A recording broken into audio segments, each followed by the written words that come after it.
என் இனிய அன்பு வணக்கத்துடன் ஸ்ரீ சக்தி ஃபவுண்டேஷன் சார்பில் தங்களை சந்திப்பதில் மிகவும் மகிழ்ச்சி அடைகிறேன்.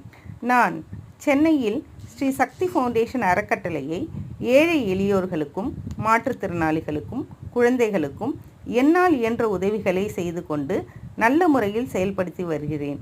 ஸ்ரீ சக்தி ஃபவுண்டேஷனில் உறுப்பினராக விரும்பும் தன்னார்வலர்கள் 9778131533 என்ற என்னுடைய கைபேசி எண்ணில் என்னை தொடர்பு கொண்ட பின் நேரிலோ அல்லது கைபேசியின் மூலமாக உறுப்பினராகும் வழிமுறையை தெரிந்து கொண்டு உறுப்பினராகலாம். மேலும் என்னுடன் இணைந்து பணி செய்ய விரும்பும் தன்னார்வலர்கள் வரவேற்கப்படுகிறார்கள். நன்றி, வணக்கம்.